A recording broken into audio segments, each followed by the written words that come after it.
একটা মেয়েকে বাইরে পাঠিয়েছেন বাবা, সেই মেয়ে বাবার কাছে খুব ভালো, মানে নাক চিপলে দুধ বেড়ায় এমন একটা অবস্থা মেয়ের। বাইরে দেখবেন প্রাইভেটে গিয়ে কোচিংয়ে গিয়ে 8-10টা প্রেম করা শেষ। হ্যাঁ, ছেলেকে পাঠিয়েছেন ইউনিভার্সিটি বিশ্ববিদ্যালয় আমাদের শহরে, ছেলে খুব ভালো বাবার কাছে, একদম নাক চিপলে দুধ বেড়ায়। বাইরে গিয়ে দেখবেন এদিকে 8-10টা মেয়ের সাথেও সম্পর্ক করা শেষ। এই যে পিচ্ছি পিচ্ছি ছেলেকে আমরা রাস্তাঘাটে দেখি, ঢাকা শহরের কিশোর গ্যাং তৈরি করেছে, কিশোর গ্যাং। হ্যাঁ, গুন্ডামি, ওই তামিল কিছু মুভিজ দেখায়। হ্যাঁ, মারামারি করছে, একটা ঘুষি দিলে একদম গাছের উপর উঠে যায়। হ্যাঁ, ওগুলো দেখে দেখে শিখছে, হকি স্টিক নিয়ে চাকু চাপাতি নিয়ে ঘুরে বেড়াচ্ছে। আমরা টঙ্গি দিয়ে আসার সময় দেখেছি আমাদের সামনে, আমাদের গাড়ির সামনে দৌড় দিয়ে ছো মেরে একটা মেয়ের কান থেকে একদম দুল ছিঁড়ে নিয়ে চলে যাবে।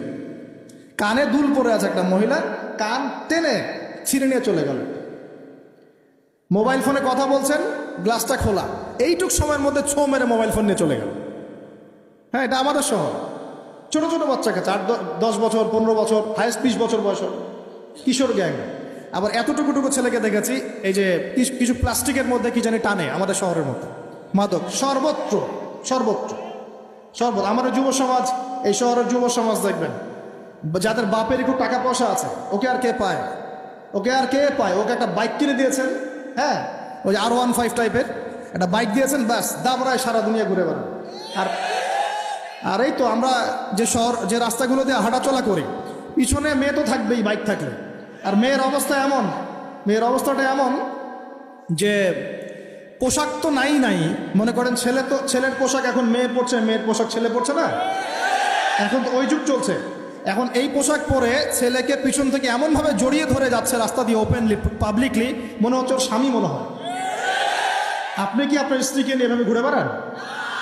আপনি নিজে আপনার স্ত্রীকে নিয়েও এভাবে ঘুরতে লজ্জাবোধ করেন, আর তার সাথে তার কোনো হালাল সম্পর্কই নাই, জড়ায় ধরে ঘুরে বেড়াচ্ছে। মনে হচ্ছে খালি ওই বাইকের মধ্যে একটা বালিশ দিতে পারলে ভালো হইতো, একটা বালিশ আর একটা শোয়ার জায়গা দিলে বাকি কাজটা এখানে করে হলো পাবলিকলি।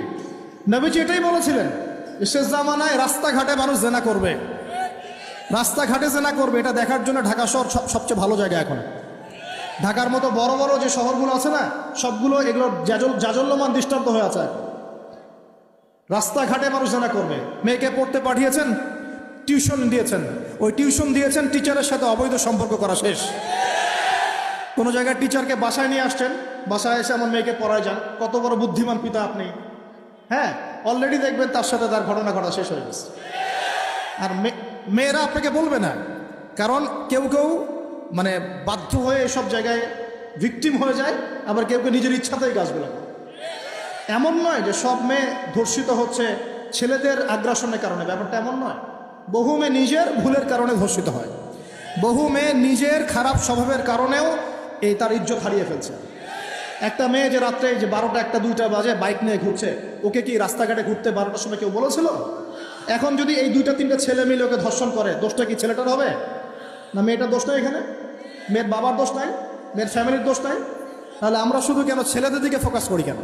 ছেলে তো অপরাধী, ছেলে তো অপরাধ করেছেই, ছেলের তো বাপ আগেই মরে গেছে।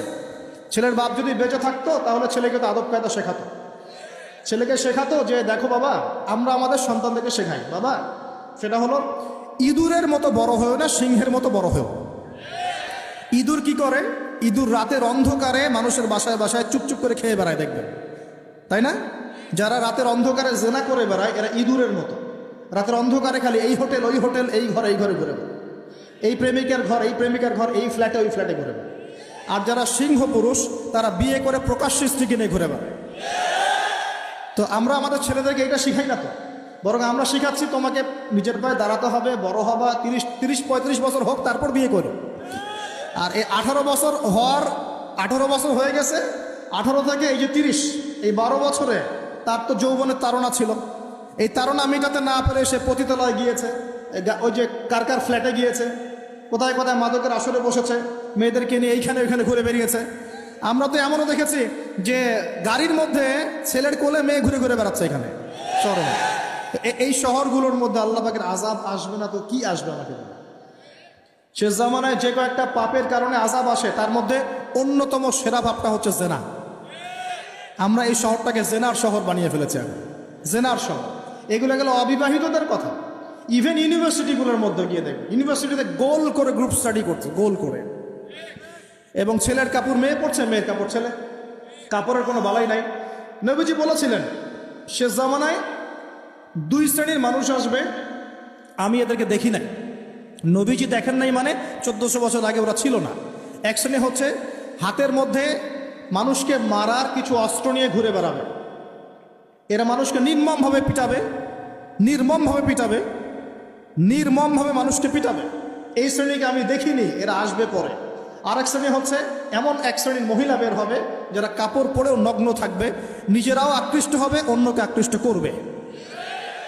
তো এই মেয়েদেরকে তো দেখতে পাচ্ছেন, এখন পারছেন না? তার মানে কিয়ামত কাছে না দূরে?